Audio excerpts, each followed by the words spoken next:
यो हो बहसको साथमा कामना सेवा विकास बैंक, प्रगतिको आधार कामना सेवासँगको कारोबार। Presenting Nepal's first family scooter with revolutionary i3s technology, Hero Destiny. शक्ति मिनरल्स को उत्पादन नेपाली किसानका लागि वरदान। शक्ति मिनरल्स प्राली विशेष औद्योगिक क्षेत्र भैरहवा। मङ्गल डेकोर, गुर्जो मार्ग 4 खाल टिल्ली बजार काठमाडौँ।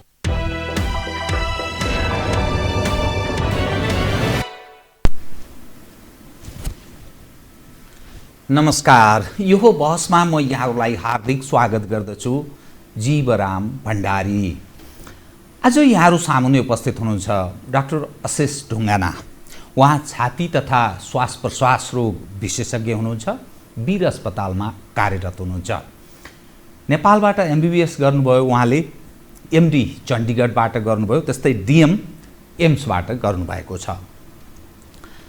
छाती तथा श्वास प्रश्वास रोग विशेषज्ञ भएको नाताले उहाँसँग आज म अहिले यतिखेर संसार कोभिड-19 र पछिल्लो अवस्थामा नयाँ भेरिएन्टको कारण ठुलो तनावको स्थिति छ।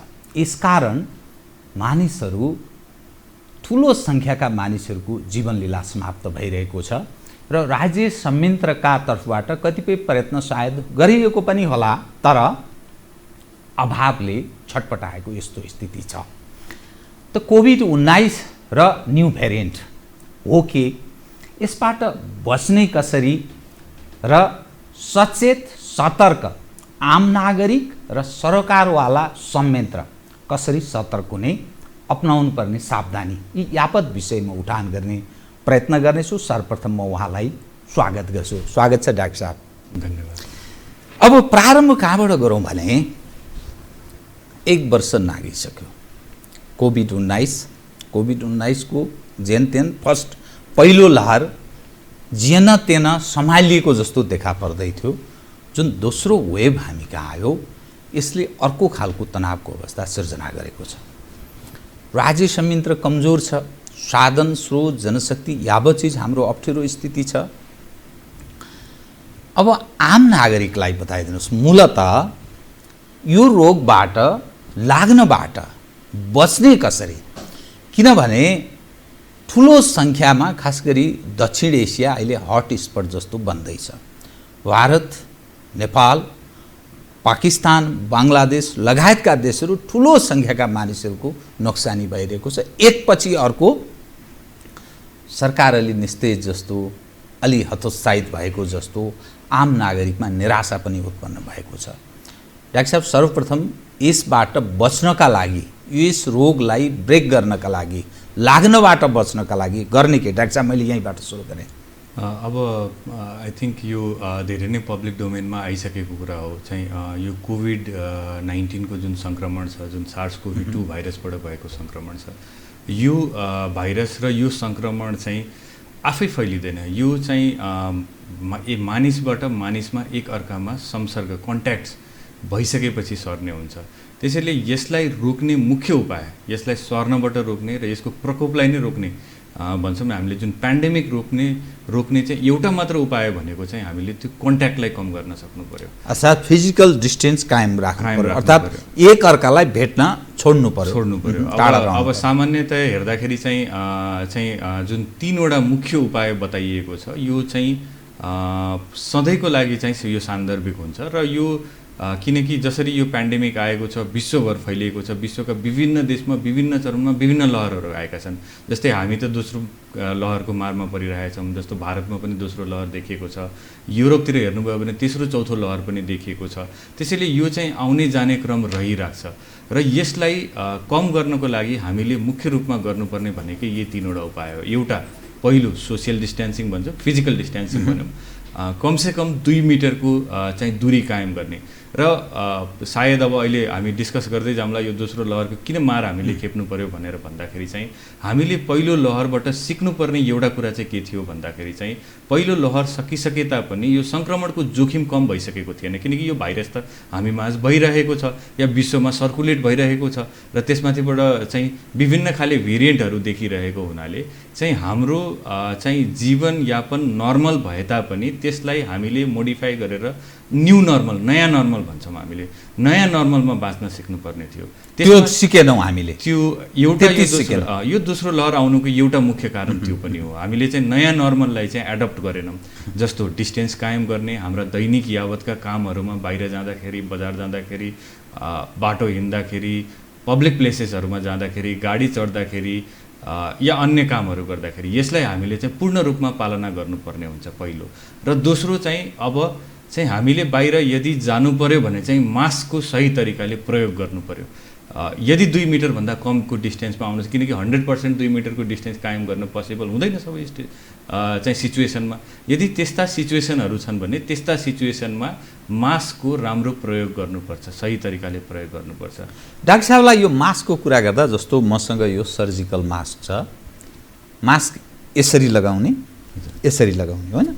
तर अब यो बताइदिनुहोस् त, यो मास्कहरू विभिन्न खालका मास्कहरू बजारमा पाइन्छ। यो सर्जिकल मास्क छ, अर्को N95 भन्ने छ, अरू विभिन्न कपडाको, शुद्ध कपडाको मात्रै पनि छ। कोही चाहिँ कपडा केही पनि हुँदैन, यसरी स्वाट यसरी कपडा कुनै सामान्य उसले यसो मुख छोपेर पनि हिँड्छन्। यसको विविधता, यसले कतिको सेफ्टी के रहन्छ? यो अब यसको चाहिँ मुख्य रूपमा सामान्य जनमानसले प्रयोग गर्ने मास्क भनेको चाहिँ हामीले हाम्रो दैनिक कार्यमा प्रयोग गर्ने मास्क भनेको यस्तै सिम्पल मेडिकल या सर्जिकल यो मास्क, मेडिकल या सर्जिकल मास्क वा राम्ररी सफा गर्न सकिन्छ भने कपडाको मास्क प्रयोग गर्दाखेरि पनि चाहिँ यो प्रभावकारी हुन्छ। धुँदै लगाउँदै गर्न पनि सकिन्छ। तर यो फोलिकल कति 2-3 वटा मिसाएर अथवा यो अब बेसिकली हामीले मेडिकल र सर्जिकल हेऱ्यौँ भने चाहिँ 2 किसिमको डबल लेयर र ट्रिपल लेयर मास्क हुन्छ। सामान्य मास्कले पनि यो सर्ने क्रमलाई चाहिँ कम गर्दछ। हामीले देखेको छौँ, यो शोधहरूले देखाएको छ, यो सामान्य जनमानसले प्रयोग गर्दाखेरि। र यसका मास्क लगाउँदाका केही हामीले मास्क एटिक्वेटहरू भन्छौँ, त्यो एटिक्वेटलाई चाहिँ पालना गर्नु ज्यादा जरुरी छ। जस्तै हामीले धेरैजनालाई देख्छौँ मास्क लगाउनु त लगाउने, तर त्यसले मुख र नाक दुइटै राम्ररी ढाकेको नहुने। त्यसै गरी चाहिँ पटक यो मास्कलाई हामीले लगाउँदाखेरि ह्यान्डल गर्नु हुँदैन। विशेष गरेर मास्कको बाहिरी सर्फेस जुन हुन्छ, त्यो बाहिरी सर्फेसमा चाहिँ अब जीवाणु कीटाणुहरू हुन्छन्, त्यो चाहिँ बाहिर आएर त्यो हामीलाई भित्र जानलाई हामीले प्रिभेन्ट गरेका छौँ। तर त्यसलाई हामीले पटक छोयौँ या त्यसलाई चाहिँ राम्ररी अब हामीले मास्क खोल्ने पनि तरिका हुन्छ, लगाउने पनि तरिका हुन्छ। यो अलिकति अलि बुझाइ नै दिनुपर्ने जस्तो डाक्टर साहब सामान्य मसँग भएको सर्जिकल मास्कले मैले भनिदिन्छु। जब हामीले नयाँ मास्क एउटा प्रयोग गर्न थाल्छौँ, नयाँ मास्क प्रयोग गर्दाखेरि चाहिँ लगाउँदाखेरि धेरै समस्या हुँदैन। यसलाई चाहिँ सामान्यतया हामीले चाहिँ यसरी समातेर दुवैतिर लगाएर, यो धेरै जसो मास्कमा यो नाकलाई पनि चाहिँ नाके डाँडीमाथि यसरी दबाउने, त्यो दबाउने हुन्छ। र यसलाई पूर्ण रूपमा लगाएपछि यसलाई चाहिँ हामीले गर्ने र तल्लो भागले चाहिँ हाम्रो चिउँडो मुनिबाट छोपिएको हुनुपर्छ। यो चाहिँ सामान्य मास्क लगाउने तरिका भयो। अब यो मास्क लगाइसकेपछि चाहिँ केही गर्न नहुने कुरा छन्। जस्तो हामी कहिले यसरी खोलेर चिया खान्छौँ, गफ गर्छौँ, कहिले आफूलाई अप्ठ्यारो भएको महसुस भएको आधी मात्र यहाँ मुनि मात्र लाउँछौँ या यहाँ माथि मात्र लाउँछौँ, नाक खुल्ला गरिदिन्छौँ, त्यो समस्या गर्नु भएन। र पटक यो मास्कको बाहिरी सर्फेस जुन हुन्छ, यसले चाहिँ हाम्रोमा आउने विभिन्न खाले जीवाणुहरूलाई चाहिँ रोकियो भने पनि यहाँ बस्ने हुन्छ। त्यसैले यसलाई पटक ह्यान्डल गरेर, सपोज मैले यसलाई ह्यान्डल गरेँ अनि त्यसपछि अरू खोलेको बेलामा सामान्यतया मेरो हातमा आइसक्यो, त्यसपछि मैले आफ्नो नाक कतै पनि चलाएँ भने चाहिँ यो सङ्क्रमण चाहिँ फेरि आउने सम्भावना हुन्छ। त्यसै गरी चाहिँ अर्को चाहिँ यसलाई खोल्ने या यसलाई विसर्जन गर्ने तरिका हुन्छ। यदि हामीले डिस्पोजेबल मास्क युज गरिरहेछौँ भने जेनरली हामीले मास्कको बाहिरी भागलाई नसमातिकन पछाडिको भागलाई मात्र पछाडि निकालेर यसलाई चाहिँ कम्प्लिटली हामीले डिस्पोज गऱ्यौँ भने, यदि यो मास्कले केही टिपेको छ भने पनि हामी विशेष गरी बाहिर गएको खण्डमा, क्लोज कन्ट्याक्टमा भएको खण्डमा यसलाई यसरी चाहिँ हामीले डिस्पोज गऱ्यौँ भने चाहिँ यो सङ्क्रमण सर्नबाट हामीले रोक्न सक्छौँ। अब डाक्टर साहब, यसैमा जस्तो मैले यस्ता मास्कहरू प्रयोग गरेका बहुत ठुलो सङ्ख्याका मानिसहरू सडकमा यत्र देखेको छु, यो पुरा मैलो छ, त्यो लगाएका छन्, कोहीले यसरी लगाएका छन्, यो त हुँदै भएन, कोहीले यो लगाए पनि तर यो पुरा धेरै दिनसम्म लगाइएको छ। यो वास्तवमा कति दिनसम्म लगाउने र त्यो वैज्ञानिक आधार के छ? यति दिनसम्म लगाउने भन्ने कुनै के लिमिटेसन के छ? मेडिकल पर्पजको लागि हामीले युज गर्ने यही मास्कहरू हामीले मेडिकल पर्पजका लागि पनि युज गर्छौँ। र यो चाहिँ बेसिकली डिस्पोजेबल मास्क हो, वान टाइम युज मास्क हो। एकपटक प्रयोग गरिसकेपछि युज एन्ड थ्रो, पटक प्रयोग गर्न नमिल्ने खाले मास्क हो। त्यसैले यसलाई चाहिँ हामीले जेनरली मेडिकल साइन्समा हामीले अस्पतालमा काम गर्दा स्वास्थ्य कर्मीहरूले चाहिँ एकपटक प्रयोग गरेपछि त्यसको अर्को पटक प्रयोग गर्दैनौँ। त्यही पनि हामीले चाहिँ अब सामान्यतया यो सर्जिकल मास्क युज गऱ्यौँ भने हामी सामान्य काममा युज गरिरहेछौँ भने 1 दिनभन्दा बढीको समय चाहिँ हामी यो सर्जिकल मास्कलाई प्रयोग गर्न हुँदैन, पहिलो कुरा। दोस्रो कुरा, यदि हामीले चाहिँ कपडाको मास्क प्रयोग गरिरहेका छौँ भने चाहिँ त्यो मास्कलाई पनि दैनिक रूपमा हामीले धुने, सफा गर्ने, घाममा सुकाउने गऱ्यौँ भने त्यसले टिपेका जीवाणु, कीटाणुदेखि लिएर धुलो धुवाका कणहरू चाहिँ सबै सफा हुने हुनाले यदि हामी कपडाका मास्क पनि प्रयोग गरिरहेछौँ भने त्यसलाई दैनिक रूपमा 2टा 3वटा राखेर दैनिक रूपमा चाहिँ परिवर्तन पनि गर्ने र त्यसलाई धुने, सफा गर्ने र घाममा पनि सुकाउने गरौँ, ताकि त्यसले टिपेका जीवाणुहरू चाहिँ त्यसबाट निष्क्रिय हुन् भनेर चाहिँ गर्न सकिन्छ। अनि त्यो N95 लगायतका त्यो एकदम सुँड जस्तो देखिने एकदम अत्याधुनिक प्रकृतिका महँगा पनि लगाएको देखिन्छ समाजमा। ती मास्कहरू चाहिँ एक्चुअली हामीले भन्ने हो भने चाहिँ सामान्य जनमानसका प्रयोगका लागि बनाएका मास्क होइनन्। हामीले सामान्यतया N95 मास्क भनेर के बुझ्छौँ भन्दाखेरि चाहिँ 0.5 माइक्रोन भन्दा कमको पार्टिकललाई 95% फिल्टर गर्न सक्ने क्यापासिटी भएको मास्क भन्छौँ। हुन त ती मास्कहरू यो मास्कभन्दा बढी सुरक्षित छन्, तर त्यो मास्क चाहिँ सही तरिकाले प्रयोग गर्न निकै नै अप्ठ्यारो छ। स्वास्थ्यकर्मीले पनि चाहिँ N95 मास्क सही तरिकाले प्रयोग गर्यो भने 1 घण्टा 2 घण्टा लगाइसकेपछि चाहिँ त्यसमा सफोकेसनको चाहिँ महसुस हुन थाल्छ। श्वास प्रश्वास समस्या हो, एकदम गाह्रो कठिन हुन थाल्छ सही तरिकाले प्रयोग गर्यो भने। अब केही मानिसहरू N95 लगाएर हामी बाहिर पनि घुमिरहेका छौँ, ती सुरक्षित छु भनेर सुरक्षित छौँ जस्तो त हामीले महसुस गरिरहेका छौँ, तर त्यसलाई हामीले सही तरिकाले प्रयोग गरिरहेका छैनौँ। र मेडिकल प्रोसिजरमा पनि सबै प्रोसिजरमा हामीले गएर स्वास्थ्यकर्मी अस्पतालमा हेर्यौँ भने सबै स्वास्थ्यकर्मीहरूले हामीले N95 प्रयोग गरिरहेका छैनौँ।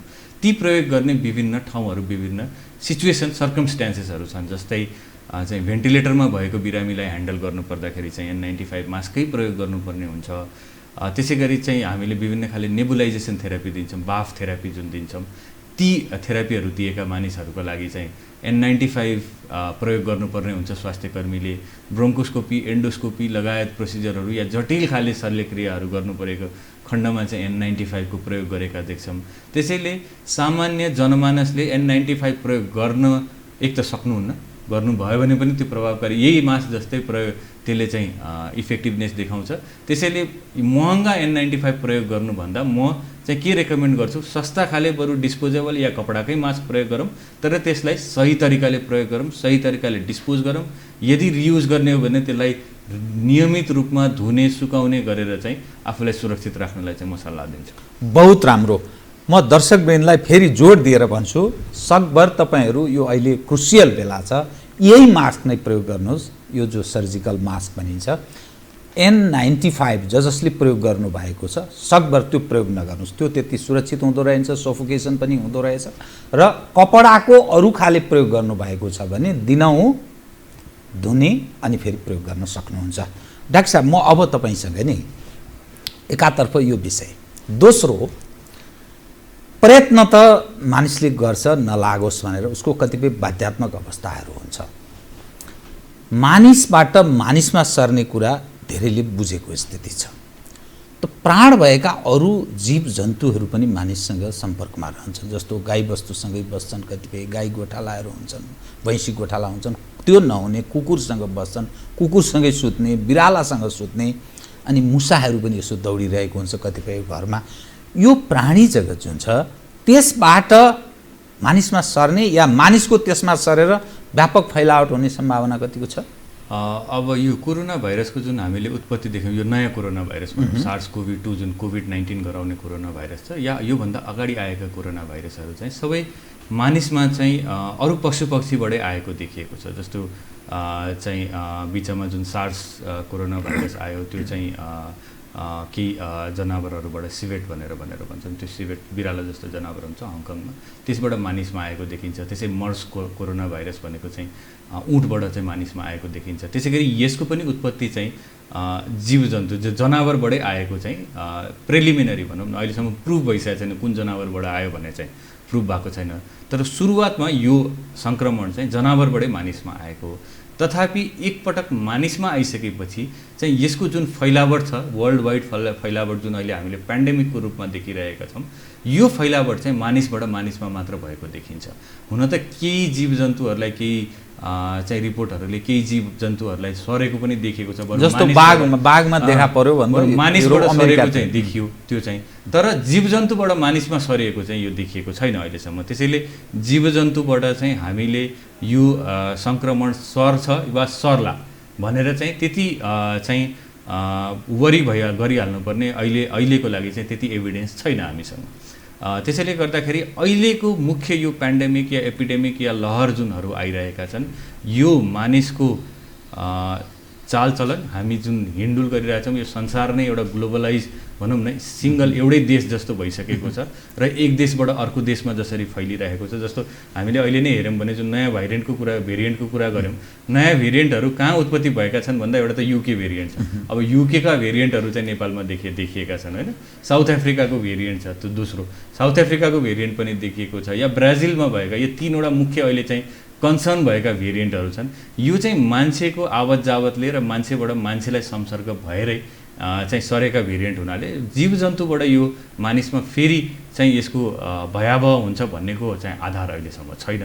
त्यसैले त्यसको बारेमा चाहिँ वरि गर्नु पर्दैन, तर मुख्य रूपमा चाहिँ हामीले आफ्नो भनौँ न मानिसबाट मानिसमा सर्ने क्रमलाई चाहिँ रोक्न सक्यौँ भने चाहिँ यसको प्रकोपलाई रोक्न सकिन्छ। यो न्यू भेरिएन्ट र लागिसकेपछि कसरी बच्ने अनि यो भ्याक्सिनको बारेमा म डाक्टर साहबसँग कुरा गर्छु, तर त्योभन्दा पहिले तर मानिस घरमा मात्रै बसेर रहन सक्दैन, किनभने यो कति वर्षसम्म चल्छ पत्तो छैन।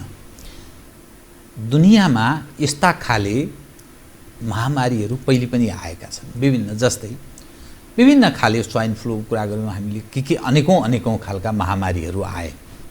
स्पेनिस फ्लू झन्नै यस्तै प्रकृतिको भनेर मानिसहरू तपाईँहरू जस्तो व्यक्तिहरू बताउने गर्नुहुन्छ।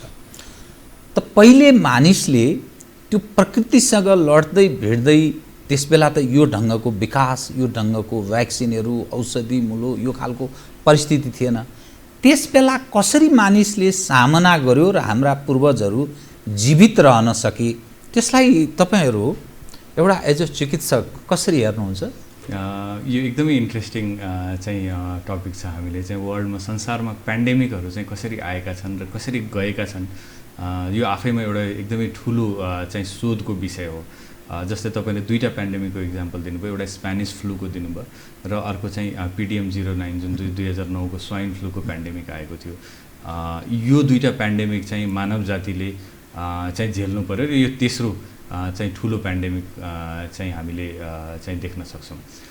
मुख्य रूपमा चाहिँ एउटा कुरा चाहिँ हामीले के बुझ्नु पर्यो भन्दाखेरि चाहिँ जुनसुकै सङ्क्रमण चाहिँ आइसकेपछि त्यो सङ्क्रमण कसरी फैलिन्छ भन्ने कुरा चाहिँ त्यो रोग कति सङ्क्रामक छ त्यसमा भर पर्छ। र जुन रोगहरू बढी सङ्क्रामक हुन्छ, बढी छिटो चाहिँ फैलिन्छन्, तीहरूले चाहिँ पेन्डेमिक गर्न सक्ने हुन्। र यो पेन्डेमिकको आफ्नो कोर्स हुन्छ र यो हामीले जुन कुरा गऱ्यौँ पहिलो वेभ आउने, सेकेन्ड वेभ आउने, यो पनि चाहिँ कुनै नयाँ चाहिँ विषय होइन। यो पहिलेका पेन्डेमिकहरूमा जस्तो स्पेनिस फ्लूमा पनि मल्टिपल वेभ्सहरू आएको थियो र मल्टिपल चाहिँ भनौँ न हामीले कन्टिनेन्ट्सहरू भनौँ, त्यो बेला त कन्ट्रिजको पनि कुरा भएन, मल्टिपल कन्टिनेन्ट्सहरूलाई डिफ्रेन्ट वेमा चाहिँ अफेक्ट गरेको थियो। लाखौँ मानिसको मृत्यु भएको थियो स्पेनिस फ्लूको पेन्डेमिकमा पनि। 2009 को जुन यो स्वाइन फ्लू छ त्यसमा पनि चाहिँ धेरै चाहिँ मानिसहरूको चाहिँ मृत्यु भएको थियो। तर हामीले फ्लूको पेन्डेमिक र यसको पेन्डेमिकमा चाहिँ के फरक छ देख्यौँ भनेर भन्दाखेरि चाहिँ फ्लूको मोर्टालिटी चाहिँ जेनरली हामीले हेऱ्यौँ भने चाहिँ 1% भन्दा कम देखिन्छ। 0.01% भन्छौँ भने 1000 मानिसलाई इन्फेक्ट गर्यो भने चाहिँ एकजनाको मृत्यु हुन्छ, 979 जना चाहिँ आफै रिकभर भएर जाने हुन्छ या केही उपचार पाएर रिकभर भएर जाने हुन्छ। यसमा फरक के देखियो भनेर भन्दाखेरि चाहिँ यसको मृत्युदर फ्लूको भन्दा धेरै देखियो। जस्तो इनिसियल हामीले चाहिँ यदि युरोपको मोर्टालिटीको हेर्छौँ भने त्यहाँनिर पनि कमसेकम 10% जतिसम्म मोर्टालिटी देखियो। हाम्रो आफ्नै डाटा हेऱ्यौँ भने पनि 1 देखि 2% मोर्टालिटी देखिएको छ। जुन हामीले कम्पेयर गऱ्यौँ भने 0.01 भन्दा चाहिँ 0.01 भन्दा चाहिँ 100 गुणा बढी मोर्टालिटी हो। भनेको चाहिँ 1% मोर्टालिटी भयो भने 100 जनालाई इन्फेक्ट गर्यो भने 1 जनाको मृत्यु हुने भयो भन्ने बुझ्यौँ। र यो चाहिँ जुनसुकै इन्फेक्सन पनि चाहिँ सब क्लिनिकल भन्ने हुन्छ। भनेको हामीले यदि 5000 मानिस चाहिँ आजको दिनमा नेपालमा चाहिँ कोभिड पोजिटिभ भनेर चाहिँ हाम्रो सरकारी आँकडाले देखाउँछ भने चाहिँ यो सङ्क्रमण चाहिँ समुदायमा फैलिएको हुनाले यसको नम्बर यति मात्रामा सीमित छैन। योभन्दा धेरै छ। अझ एउटा प्रक्षेपणले चाहिँ भारतमै देखिएको अहिलेको सङ्क्रमण जति छ त्यो चाहिँ अहिले जति अफिसियल डाटा छ त्योभन्दा 20 गुणा बढी सङ्क्रमण छ भनेर देखाउँछ। त्यसैले सङ्क्रमणको दर एकदमै हाई छ, मृत्यु दर चाहिँ हामीले पहिले फेस गरेका पेन्डेमिकहरूभन्दा बढी छ। त्यसैले यसले चाहिँ बढी ड्यामेज गर्छ भनेर चाहिँ हामीले बुझ्नु पर्यो एउटा पार्ट। अर्को पार्ट चाहिँ जुनसुकै यो भाइरल पेन्डेमिकहरूमा स्पेसिफिक ट्रिटमेन्ट चाहिँ धेरै जसो भाइरल डिजिजहरूको छैन। हामीले सपोर्टिभ ट्रिटमेन्ट या भनौँ चाहिँ जे समस्याहरू देखिन्छन् त्यसका मात्र उपचार र रोगकै ठ्याक्राको उपचार चाहिँ नभएका हुनाले चाहिँ यस्ता पेन्डेमिकहरूले चाहिँ बढी मोर्टालिटी गरेका छन्, जुन पहिलेको पेन्डेमिक्सहरूमा पनि देखिएको थियो र यसमा चाहिँ झन् बढी हुने सम्भावना छ। त्यसैले सतर्कताको हिसाबले या यसको अब जुन हामीले चाहिँ वर्ल्ड वाइड भनौँ यसको बारेमा जुन कुरा भइरहेको छ यो हुनुको कारण चाहिँ यो हो। यो एउटा एक किसिमले भन्ने हो भने अब यो नेचुरल एउटा सेलेक्सन प्रोसेस पनि हो, तर प्रकृतिले आफै कन्ट्रोल गर्दै लैजाने एउटा जस्तो अब मलाई नै इन्फेक्सन भएर चाहिँ म कुनै पनि लक्षण भएर ठिक नभएपछि मेरो शरीरमा एन्टिबडी बनिसकेको हुन्छ र पछि हुने सङ्क्रमणबाट त्यसले नै मलाई जोगाउने पनि गर्दछ। तर त्यसको अर्थ चाहिँ अब हामीले एउटा कुरा के पनि एप्रिसिएट गर्नुपर्छ भन्दाखेरि चाहिँ 100 वर्ष अगाडि जुन बेला स्पेनिस फ्लू आएको थियो, स्पेनिस फ्लूको पेन्डेमिक आएको थियो, या भनौँ 12-15 वर्ष अगाडि जुन चाहिँ स्वाइन फ्लूको पेन्डेमिक आएको थियो त्यो बेला भन्दा चाहिँ हाम्रो मेडिकल साइन्स धेरै नै विकास गरिसकेको छ। विशेष गरेर 100 वर्ष अगाडिको मेडिकल साइन्स र अहिलेको मेडिकल साइन्समा धेरै नै फरक छ। त्यसले गर्दाखेरि पनि हामीले यसलाई केही रूपमा संसारभरि नै मत्थर गर्न सकेका छौँ। जस्तो म इक्जाम्पल एउटा भ्याक्सिनकै दिन्छु। हामीले इन्फ्लुएन्जाको भ्याक्सिन जबकि इन्फ्लुएन्जा चाहिँ शताब्दीदेखि हाम्रो चाहिँ संसारमा देखिएको इन्फ्लुएन्जाको भ्याक्सिन चाहिँ केही दशक अगाडि मात्र बनाउन सक्यौँ, जबकि कोरोनाको केसमा हामीले हेऱ्यौँ भने पछिल्लो 1 वर्ष 1.5 वर्षमा देखिएको 1.5 वर्षमै यसका भ्याक्सिनहरू चाहिँ बजारमा आइसकेका छन् र विभिन्न उत्पादन हुने चाहिँ फेजमा छन् र विभिन्न कम्पनीका जस्तै हामीले चाहिँ 40-50 वटा भ्याक्सिन चाहिँ अब चाहिँ बजारमा आउन सक्ने अवस्थामा, संसारभरि आउन सक्ने अवस्थामा चाहिँ 1 वर्षको दौरानमा देखिएको छ। त्यसैले मेडिकल साइन्सले पनि गरेको उपलब्धिले चाहिँ यसमा हामीलाई मद्दत गरेको छ। तथापि यसका चाहिँ यो चाहिँ इन्फेक्सन जुन हामीले यो पेन्डेमिक देखेका छौँ यो पेन्डेमिकलाई रोक्नको लागि चाहिँ एउटा मात्र चाहिँ डोमेनबाट चाहिँ काम गरेर हुँदैन। जस्तो भ्याक्सिनले मात्र काम गरेर भएन, उपचारले काम गरेर मात्र भएन, या यसबाट बच्ने उपायले मात्र काम गरेन। यो सबै चिजको चाहिँ हामीलाई इन्टिग्रेटेड अप्रोच चाहिएको छ। यो सबै चिजले केही रूपमा चाहिँ घटाउँदै लगेर चाहिँ यसलाई कम गर्न सक्छ।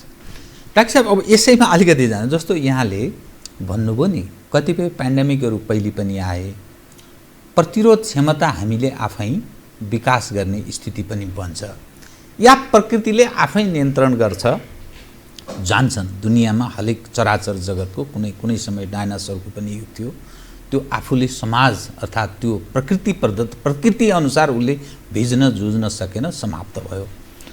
कतिपय मानिसहरू मानव जीवनको अस्तित्वमाथिका यस्ता चिजहरूले प्रश्न चिन्ह खडा हुन पनि सक्छ है। सचेत भइएन भने प्रकृतिमाथि हामीले धेरै ठुलो अन्याय गऱ्यौँ भने, दोहन त्यस ढङ्गले गऱ्यौँ भने भनेर सचेत पनि प्रकृति प्रेमीहरू यस ढङ्गले सचेत पनि गराइरहेका छन्। त्यो जो प्रतिरोध क्षमताको तपाईँ कुरा गरिरहनु भएको छ त्यो भनेको कस्तो मानिसमा कुनै त्यस्तो वैज्ञानिक त्यस्तो तथ्य छ, साइन्सले कुनै प्रुफ गरेको छ त्यस्तो व्यक्तिमा चाहिँ त्यो क्षमता हुन्छ? जस्तो रोग लाग्यो कतिपयलाई केही हुँदैन, यहाँले भन्नुभयो केही % मान्छे मरिन्छन्, तर मर्ने दर पहिलेको पेन्डेमिकहरूभन्दा यसमा बढेको छ। त्यो के चिज हो त्यस्तो मानिसको शरीरमा? कस्तो मानिसमा उमेर समूह छ कि लिङ्ग छ कि अथवा के त्यस्तो चिज हुन्छ मानिसको शरीरमा जसले त्यो प्रतिरोध क्षमता उसले देखाउँदछ? यसमा चाहिँ यो मल्टिपल फ्याक्टरहरू छन्, तपाईँले भनेको जस्तो कुराहरू छन्। अब मुख्य रूपमा चाहिँ एउटा कुरा चाहिँ के छ भनेर भन्दाखेरि हामीलाई कुनै पनि सङ्क्रमण भयो भने हाम्रो शरीरले त्यो सङ्क्रमणलाई फाइट गर्छ, भनेको चाहिँ त्यसका विरुद्ध लड्छ, आन्तरिक रूपमा लड्छ र त्यो आन्तरिक लडाइले नै हामीलाई चाहिँ कतिको लक्षण आउँछ र यो कतिको जटिल हुन्छ भन्ने कुरालाई चाहिँ डिटरमाइन गर्छ।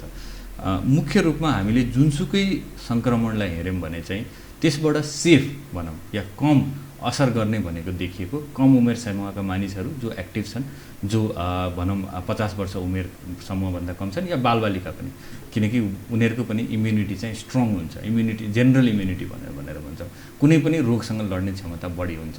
स्वस्थ मानिसहरूलाई चाहिँ मानिसहरूसँग रोगसँग लड्ने क्षमता बढी हुन्छ। तन्दुरुस्त मानिसहरू नियमित व्यायाम गर्ने, आफ्नो डायट भनौँ हामीले डायटलाई चाहिँ राम्रो राख्ने ब्यालेन्स्ड राख्ने मानिसहरूलाई चाहिँ यो रोग लाग्ने क्षमता रोग लाग्ने सम्भावना पनि कम हुन्छ। रोग लागिहाल्यो सङ्क्रमण भयो भने जटिलता हुने सम्भावना पनि कम हुन्छ। त्यसको अपोजिट स्पेक्ट्रममा हेऱ्यौँ भने चाहिँ जोखिम समूहहरू विशेष गरेर वृद्धहरू, गर्भवती महिलाहरू हैन, त्यसै गरी चाहिँ दीर्घ रोग लागेका मानिसहरू जसलाई चाहिँ पहिले दीर्घ रोग भनेको जस्तै मुख्य रूपमा चाहिँ यदि तपाईँलाई चाहिँ श्वास प्रश्वासको दीर्घ रोग छ, दमको समस्या छ, मुटुको दीर्घ रोग छ, विशेष गरेर चाहिँ मुटु धमनी रक्त धमनी सम्बन्धी रोगहरू, coronary artery disease, heart failure जस्ता दीर्घ रोगहरू, त्यसै गरी डायबिटिज सुगर भएका मानिसहरू, त्यसै गरी क्रोनिक किडनी डिजिज यो मृगौला सम्बन्धी दीर्घ रोग भएका मानिसहरू, क्यान्सर भएका मानिसहरू, यी मानिसहरू 4-5 वटा चाहिँ बडा सचेत हुनुपर्ने। यो ग्रुपमा चाहिँ रोगसँग लड्ने क्षमता रोगले गर्दा पनि कमजोर हुन्छ, औषधिहरूले गर्दाखेरि पनि कमजोर हुन्छ। सामान्यतया यी रोगहरू वृद्धहरूलाई हुने गर्छ, त्यसै पनि पहिलेदेखि नै वृद्धहरूको रोगसँग लड्ने क्षमता कम हुन्छ। त्यसैले यो टार्गेट ग्रुपहरूलाई चाहिँ यो सङ्क्रमणले र अन्य सङ्क्रमणले पनि चाहिँ बढी जटिलता ल्याउने सम्भावना बढी हुन्छ र सङ्क्रमण हुने सम्भावना पनि बढी हुन्छ। अब यसमै यो लाखौँ दर्शक हेरिरहनु भएको हुनाले त्यो जानकारी हुनु जरुरी छ। यो लोक कल्याण हितमै हामी काम गरिरहेछौँ तपाईँ र म अहिले। मानिलिनुहोस् भयो, अब भइसकेपछि कतिपय मानिसलाई कोहीलाई एकदम कठिन हुने, आत्तिने, डराउने हुन्छन्, कोहीलाई मलाई त केही पनि भएको छैन भन्ने त्यस्तो स्थिति पनि देखा पर्छ। यस्तो स्थितिमा फेस गर्ने, बच्ने कसरी, त्यो जो मानिसलाई रोग लाग्दछ त्यसले ख्याल गर्नुपर्ने पक्ष चाहिँ के छ? कतिपय आयुर्वेदको कुरा, तातो पानी खाने कुरा, बाफ लिने कुरा, यी यावत कुराहरू पनि गर्छन्। कतिपय भ्रम पनि छ मानिसमा। यो अलि स्पष्ट पार्दिनुहोस् डाक्टर साहब। अब हामीलाई सङ्क्रमण भइसकेपछि चाहिँ एउटा कुरा त हामीले कसरी थाहा पाउने भन्ने एकदमै इम्पोर्टेन्ट हुन्छ। र यसलाई अर्ली रेकग्नाइज, अघि मैले भने नि यो मानिसबाट मानिसमा फैलिने हुनाले यदि आफूलाई सङ्क्रमण भएको छ या भएको लागेको छ भन्यो भने चाहिँ सबभन्दा पहिलो कुरा हामीले गर्ने भनेको चाहिँ आफूलाई आइसोलेट गर्ने हो अरूलाई। र एकान्तवास विशेष गरी चाहिँ म के चाहिँ सल्लाह दिन्छु भन्दाखेरि चाहिँ घरमा भएका अघि मैले जुन जोखिम समूहहरू भने हाम्रो वृद्ध बुवा आमाहरू हुनुहुन्छ, हजुरबुवा हजुरआमाहरू हुनुहुन्छ या दीर्घरोगीहरू कोही हुनुहुन्छ भने त उहाँबाट त कम्प्लिटली आफूलाई कट अफ गर्नु पर्यो। र आफूलाई र अर्को कुरा चाहिँ हाम्रो अर्को एउटा पनि के छ भन्दाखेरि चाहिँ आफूलाई नगालिकन जाँच गर्न नजाने। जुन एउटा चाहिँ मलाई त सामान्य अलिअलि समस्या आएर यो ज्वरो त अब ज्वरो र खोकी त मलाई वर्षको 2 चोटि त्यसै पनि लाग्छ। अब कति त अब हाम्रो ओपिडीमा आएका बिरामीहरू पनि तपाईँले पिसिआर टेस्ट गर्नुहोस् न भनेर भन्दाखेरि होइन यो त मलाई सधैँ भइराख्ने चिज हो, म अब हेर्छु केही दिन अनि मात्र गर्छु गर्न चाहँदैन भन्यो भने हामीले के गरिरहेका छौँ भन्दा जहिलेसम्म हामीले आफूलाई टेस्ट गरिरहेका छौँ त्योसम्म हामीले असावधानी अपनाइरहेका छौँ र असावधानी अपनाएपछि अरूलाई जोखिममा पारिदिएका छौँ। त्यसैले अरूलाई जोखिमबाट पार्नबाट बचाउनु पर्यो हामीले विशेष रूपमा एउटा पार्ट। अर्को पार्ट यदि सङ्क्रमण भइसकेको छ भने चाहिँ अघि नै मैले भने 80% मानिसहरूलाई सामान्य लक्षण भएर यो रोग आफै ठिक भएर जान्छ, जसलाई न अस्पताल चाहिन्छ, न अक्सिजन चाहिन्छ, न भर्ना हुनुपर्छ। सामान्य रुगा भने खोकी लाग्ने, सामान्य ज्वरो आउने केही दिनको लागि, जिउ गल्ने, जिउ दुख्ने, केही रूपमा मुखमा स्वाद कम हुने र गन्ध कम हुने, यति मात्र समस्या भएर जान्छ। र जसको उपचार मूलत थाहा पाउने चाहिँ यही रहेछ, ज्वरो आउने, श्वास प्रश्वास अलिअलि हुने, कठिन हुने। र यो 80% मानिसहरूलाई हुने लक्षणहरूले चाहिँ केही पनि नभएको हुनाले चाहिँ त्यो बेलामा हामीले गर्ने उपचार भनेको सामान्य उपचार नै हो। ज्वरो आएको खण्डमा सिटामोलको प्रयोग गर्ने, रुगाखोकी लागेको बेलामा सामान्य एन्टी एलर्जिक या खोकीको दबाई प्रयोग गर्ने र आफूलाई आइसोलेट गर्ने। र त्यसका साथसाथै चाहिँ विभिन्न रुगाखोकीको लागि हामीले घरमा गरिने घरेलु उपाय पनि गर्न सकिन्छ र त्यसले हामीलाई सहयोग नै गर्छ। जस्तै तातो पानीको बाफ लिनेदेखि लिएर स्वस्थकर खाना खाने, एन्टिअक्सिडेन्टहरूको प्रयोग गर्ने, यो यावत कामहरू गऱ्यौँ भने 80% मानिसहरूलाई अस्पताल नै नजानुपर्ने अवस्था हुन्छ। तर त्यो जुन 20% मानिसहरूलाई चाहिँ लक्षणहरू आउने हुन्छ, कडाखाले लक्षण आउने हुन्छ र छातीमै सङ्क्रमण गर्ने, हामीले निमोनिया गराइदिन्छ यसले भनेर भन्छौँ, त्यो ग्रुपले पनि आफूलाई चाहिँ आइडेन्टिफाई गरेर तुरुन्त स्वास्थ्य संस्थामा गएर चाहिँ उपचार गराउनु पर्यो। त्यो 20% मानिसहरूलाई चाहिँ मा पनि 15%, त्यसका 15% मानिसहरूलाई चाहिँ अस्पतालमा भर्ना त हुनुपर्ने तर आइसियु, भेन्टिलेटर जस्ता यावत चिजहरूको चाहिँ जरुरत नपर्ने देखिएको छ यसको नेचुरल हिस्ट्रीमा। 5% मानिसहरू भनेको 100 जना सङ्क्रमित भएमा 5% मानिसहरूलाई चाहिँ आइसियुमा भर्ना हुनुपर्ने, हाई फ्लो अक्सिजनको रिक्वायरमेन्ट हुने, भेन्टिलेटरको रिक्वायरमेन्ट हुने र विभिन्न खाले अब यो हामीले टार्गेट अर्ग्यान ड्यामेज भन्छौँ, मल्टी अर्ग्यान इन्भल्भमेन्ट हुने भनेर भन्छौँ। यो चाहिँ निकै नै कडा क्रिटिकल चाहिँ कोभिड-19 का सिम्पटमहरू देखिने र त्यसका लागि चाहिँ जटिलताहरू पनि आउने र मृत्युदर पनि चाहिँ बढी हुने, एकदमै निकै नै हाई हुने चाहिँ यो ग्रुपमा देखिएको छ। र घरमा हामीले यदि उपचार गरिरहेका छौँ भने, किनकि यसको पहिलो लक्षण हामीलाई रोग बिग्रिरहेको छ भन्नेको पहिलो लक्षण भनेकै चाहिँ अक्सिजन, शरीरमा अक्सिजनको मात्रा कम हुनु र सास प्रश्वासमा समस्या आउनु हो। त्यसैले हामी घरै बसिरहेका छौँ, हामीलाई सङ्क्रमण छ, हामी घरमा मोनिटरिङ पनि गरिरहेछौँ भने हामीले आफ्नो अक्सिजनको मात्रामा मोनिटरिङ गर्नु पर्यो। सास प्रश्वास सम्बन्धी कुनै लक्षण छ कि छैन, यदि छ भने तुरुन्त अस्पतालमा गएर आफ्नो अक्सिजन जाँच गराउनु पर्यो र भर्ना हुनु पर्यो। त्यो श्वास प्रश्वासमा समस्या हुँदैछ भन्ने त्यो कसरी थाहा पाउँछ? मुख्य रूपमा चाहिँ सास फेर्न अप्ठ्यारो हुने हो। यसमा जस्तो छातीमा सङ्क्रमण भयो भने चाहिँ सास फेर्न अप्ठ्यारो हुने, सामान्यतया हामीले 20% हावामा जुन हुने 21% अक्सिजन हुन्छ, त्यो अक्सिजनले गर्दाखेरि हाम्रो बडीमा अक्सिजनको मात्रा 95% भन्दा माथि राख्न सक्छौँ। अझ यङ मान्छेहरूले त 98-99%सम्म, बुढाबुढीहरूले 93-94% भन्दा माथि राख्न सक्छौँ।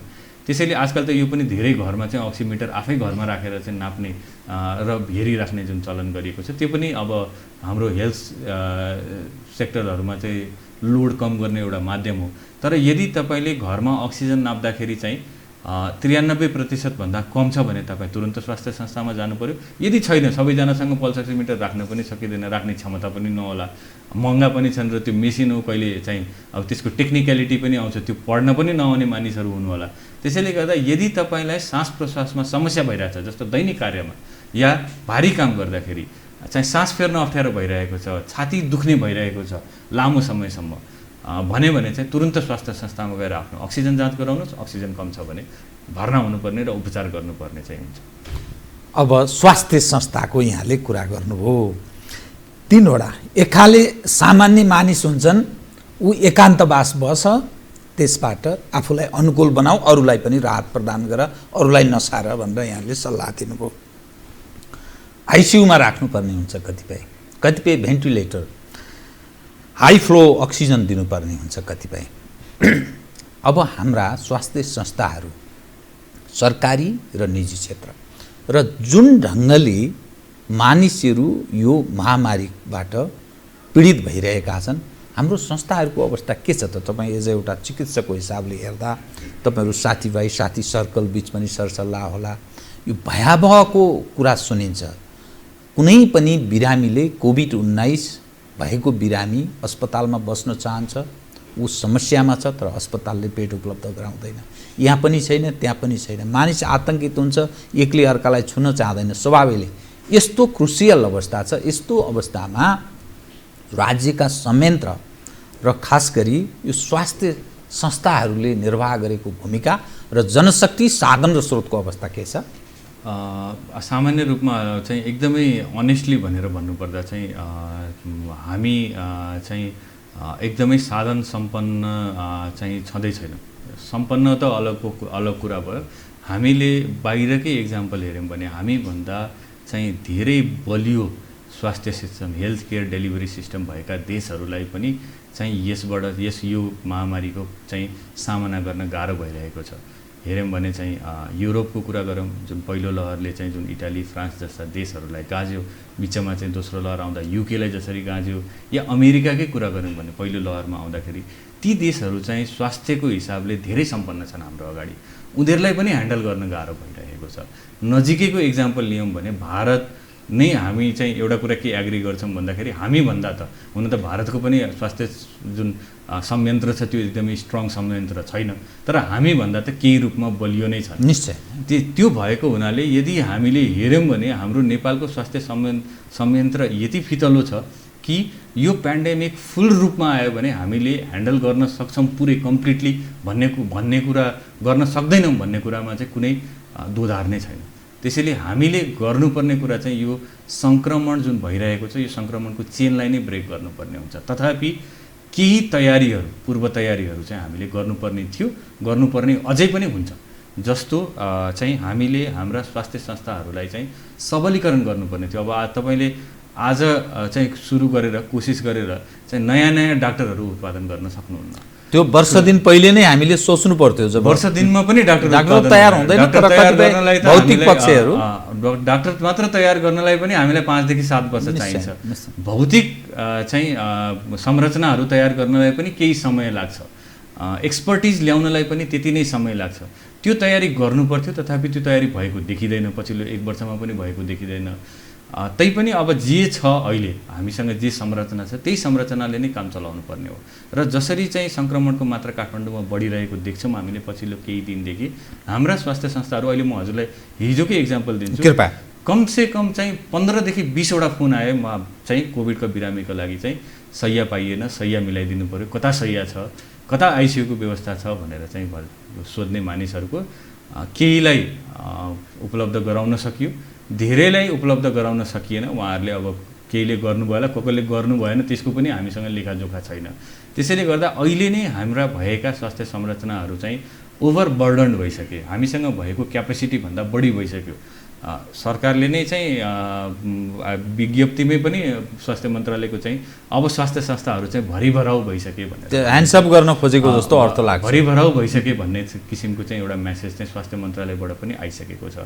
त्यसैले गर्दाखेरि हाम्रा स्वास्थ्य संस्थाहरू एउटा लोडसम्म थेक्नलाई चाहिँ अब सक्षम छन्, गरिएको पनि हो। पहिलो लोडमा पहिलो जुन लहर आयो त्यो बेलामा चाहिँ बिस्तारै आएको थियो। जस्तो हामीले यो एक्जाम हेऱ्यौँ भने पहिलो लहरबाट हामी 100बाट 5000 पुग्नलाई हामीलाई झन्डै 1.5 महिना लागेको थियो। अहिलेको हामीले हेऱ्यौँ भने 15 दिनमा हामी 100-150को हाराहारीबाट 5000मा पुगेका छौँ। अब यसमा प्रब्लम कहाँनिर छ, कतिखेर हुन्छ भन्दाखेरि चाहिँ सङ्क्रमणको दर कति छ। यदि सङ्क्रमितहरू बिस्तारै अस्पतालहरूमा आए, अब दिनको 10वटा 15वटा 20वटा जस्तो गरी आयो भने त्यही मात्रामा रिकभर हुने मान्छेको पनि सङ्ख्या बढ्दै गएको हुनाले हाम्रा स्वास्थ्य संस्थाहरूले केही रूपमा त्यसलाई धान्न सक्छन्। एकैचोटि दिनको चाहिँ 5000 को रूपमा थपिँदै गयो, आज 5000, भोलि 10000, अर्को 10 दिनमा अर्को 15000, 20000 थपिँदै गयो भने त निश्चय रूपमै यो जसरी अहिले रेट देखिएको छ यो केही दिनमै हाम्रा स्वास्थ्य संस्थाहरू चाहिँ अब हामी भर्ना गर्न सक्दैनौँ भन्ने स्थितिमा पुग्ने अवस्था पुगिसकेको छ। बडो अप्ठ्यारो स्थितिमा हामी प्रवेश गर्दैछौँ यो समग्रमा हेर्दा। तथापि अब आत्तिएर हुने केही छैन, बेहोर्नु थेक्नै पर्छ। डाक्टर साहब, अब यसमा जस्तो यहाँले पनि भ्याक्सिन लगाइसक्नुभयो, मैले पनि लगाएको छु, तर न्यू भेरिएन्टको कुरा आइरहेको छ। त्यो त हामीले कोभिड-19 को लगायौँ, यो दोस्रो वेभ छ। त्यो जुन भ्याक्सिन हामीले लगायौँ त्यसले यो दोस्रोलाई थेग्ने हो कि नथेग्ने हो, यो के हो? यसमा दुईटा कुरा छ। अब भ्याक्सिनहरूको केही कुरा गऱ्यौँ भने चाहिँ अब संसारमा विभिन्न खाले भ्याक्सिनहरू चाहिँ उत्पादन पनि भइरहेका छन्, प्रयोग पनि भइरहेका छन् र हाम्रो नेपालमा हामीले 2 किसिमको भ्याक्सिन प्रयोग गरेका छौँ। एउटा चाहिँ सिरम इन्स्टिट्युट इन्डियाले बनाएको जुन चाहिँ यो अक्सफोर्ड चाहिँ एस्ट्राजेनेकाको जुन टेक्नोलोजीबाट बनेको चाहिँ कोभिसिल्ड भ्याक्सिन भन्ने प्रयोग गरेका छौँ एउटा चाहिँ साइनोफार्म चाइनाले बनाएको चाहिँ भिरोसेल भन्ने भ्याक्सिन युज गरेका छौँ। र भ्याक्सिनको इफेक्टिभनेस चाहिँ हामीले सरसर्ती हेर्दाखेरि जुन ट्रायलहरू भएर आए, जुन टेस्टिङ भएर आयो भाइरस, त्यो जुन भ्याक्सिन त्यो टेस्टिङमा चाहिँ सरदर रूपमा चाहिँ जस्तो कोभिसिल्डको चाहिँ 60 देखि 90% चाहिँ इफेक्टिभनेस देखिएको छ। त्यसै गरी चाइनिज भ्याक्सिनको पनि त्यसैको हाराहारीमा चाहिँ इफेक्टिभनेस देखिएको छ। यी भ्याक्सिनहरू इफेक्टिभ छन्, तर कतिखेर इफेक्टिभ छन् भन्दाखेरि चाहिँ 2टै डोज लगाइसकेको र 2टै डोज लगाएको 2 हप्तापछि चाहिँ यी भ्याक्सिनहरू इफेक्टिभ छन्। अब यो 2टै डोज लगाएको 2 हप्ता पछि चाहिँ प्रभावकारी हुन्छ भनेको यो उनले भनेको जुन 60 देखि 90% प्रभावकारिता आउनलाई चाहिँ त्यति हुनु पर्यो। तथापि पहिलो डोज लगाएको पनि केही प्रभावकारिता त छ, तर त्यति नै भनेको मात्रामा प्रभावकारिता छैन भन्ने स्टडीले देखायो। त्यो पनि स्टडी कन्डिसन हो। आज हामीले हेऱ्यौँ भने चाहिँ स्टडी अब हाम्रो फिल्डमा गइसकेपछि त्यसको प्रभावकारिता कति छ भनेर त्यो त जान्नै बाँकी छ अहिले, किनकि लगाइसकेका मानिसहरूलाई विभिन्न देशमा लगाउँदा कति प्रभावकारिता आयो त्यसका डाटा फेरि कलेक्ट हुन्छन् र त्यो एनालाइज हुन्छ। भ्याक्सिन लगाएको मानिसलाई सर्न त सर्छ, तर उसले त्यो प्रतिरोध क्षमता विकास गर्छ, त्यति होइन भ्याक्सिनको ठ्याक्कै हुने रूपमा चाहिँ होइन। एउटा त यसले भ्याक्सिनले इन्फेक्सनको रेटलाई पनि घटाउँछ। जुन प्रभावकारिता भनिएको छ त्यो प्रभावकारिता इन्फेक्सन हुनलाई घटाउने नै हो। जुन 60 देखि 90% घटाउँछ भनिएको छ। अब 60% मात्र भएको मानिसलाई 40% सङ्क्रमण हुने सम्भावना त रह्यो अझै पनि। तर त्यो सङ्क्रमण भएको खण्डमा पनि चाहिँ जटिल खाले सङ्क्रमण र मृत्यु हुने खाले सङ्क्रमण चाहिँ नगण्य मात्रामा देखिएको छ भ्याक्सिनका ट्रायलहरूमा। अब डाक्टर साहब, यसैमा भारतबाट फेरि पनि त्यो एस्ट्राजेनेका सायद भ्याक्सिन ल्याउने सरकारले कसरत गरेको थियो, तर भारतले दिएन। अर्थात् जुन कम्पनीबाट ल्याउन खोज्यो त उसले उपलब्ध गराउन सकेन। रसियन स्पुत्निक ल्याउने कसरत हुँदैछ, ठुलो सङ्ख्या, धेरै ठुलो सङ्ख्यामा भन्छ। यसको चाहिँ के यो? अब जुन रसियन भ्याक्सिन छ, जुन स्पुत्निक 5V भन्ने जुन भ्याक्सिन छ, यो पनि एउटा किल्ड भ्याक्सिन हो र यो पनि ट्रायलहरूमा इफेक्टिभ नै देखिएको छ। जस्तो उनीहरूको ट्रायलमा देखाएको डाटामा चाहिँ 90% इफेक्टिभ भनेर चाहिँ भनिएको छ। अझ केही चाहिँ शोधहरूले, साना शोधहरूले चाहिँ यो स्पुत्निक 5ले चाहिँ भेरिएन्ट भ्याक्सिन भाइरसलाई पनि चाहिँ राम्रो काम गर्ने पनि देखिएको छ। त्यसैले गर्दाखेरि चाहिँ भ्याक्सिन हामीले सरसर्ती हेऱ्यौँ भने कुनै पनि भ्याक्सिन इनएफेक्टिभ चाहिँ छैन, किनकि यो चाहिँ रिगरस टेस्टिङ प्रक्रियाबाट आउँछ। यसका ट्रायलहरू हुन्छन्, हुन तथापि एकदम छोटा ट्रायलहरू छन्, किनकि हामीलाई इमर्जेन्सी परेको हुनाले हामीले छोटा ट्रायल गरेर यो भ्याक्सिनहरू ल्याएका छौँ। तर यी भ्याक्सिनहरू चाहिँ इफेक्टिभ छन्। एउटा भ्याक्सिनलाई अर्को भ्याक्सिनसँग कहिले पनि अहिलेसम्म हेड टु हेड कम्पेरिजन गर्ने, यो भ्याक्सिन योभन्दा राम्रो या यो भ्याक्सिन योभन्दा राम्रो भन्ने कुरा चाहिँ अहिलेसम्म गरिएको छैन र त्यो अहिले पोसिबल पनि छैन।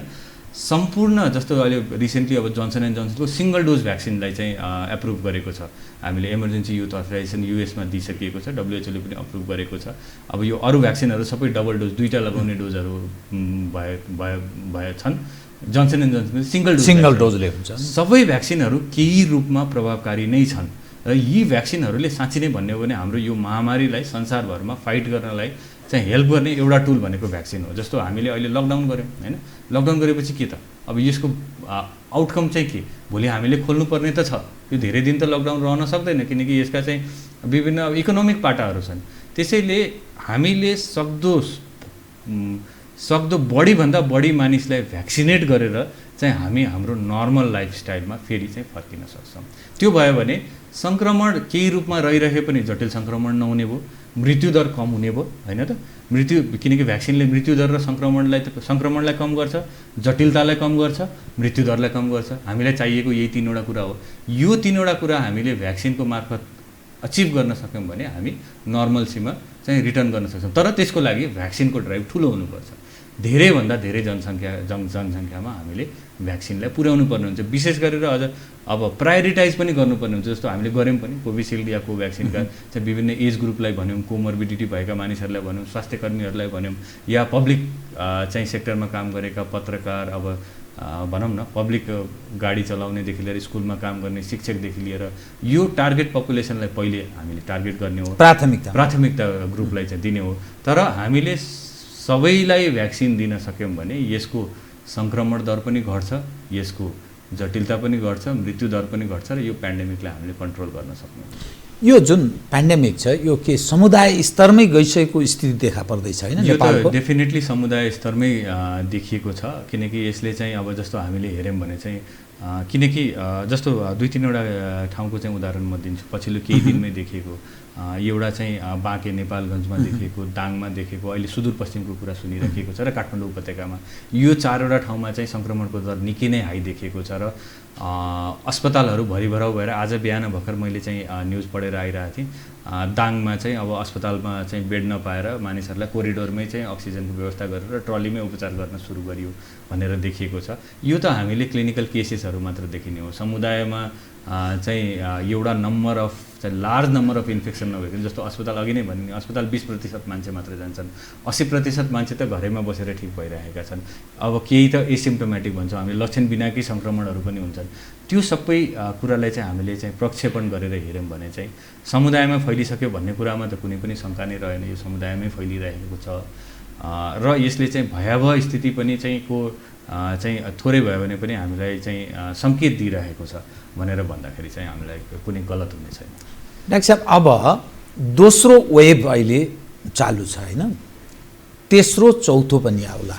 हामी पहिलोबाटै धेरै थकित भयौँ, दोस्रोमा झन् आतङ्कित भएका छौँ, तेस्रो र चौथो यो त बडा अप्ठ्यारो स्थिति रह्यो। हामीले यसमा चाहिँ मैले चाहिँ अघि नै पनि अलिकति जोडेँ। यो हामीले चाहिँ पहिलो वेभको जुन हामीलाई मार पर्यो त्यसबाट हामीले केही सिकेनौँ जस्तो लाग्छ। सिकेनौँ हामी आम नागरिकले पनि सिकेनौँ, सरकारवाला संयन्त्र, सरकारी संयन्त्र, सरकार पक्ष पनि कसैले सिकेनौँ, हामीले कसैले पनि सिकेनौँ। हामीले चाहिँ एक त लकडाउन लामो भयो, धेरै नै लामो लकडाउन भयो र हामी आजित भइसकेका थियौँ लकडाउनले। यो कति दिन लकडाउन बस्ने, रोगले मर्ने कि भुकले मर्नेसम्मको प्रश्नहरू चाहिँ आइसकेको थियो।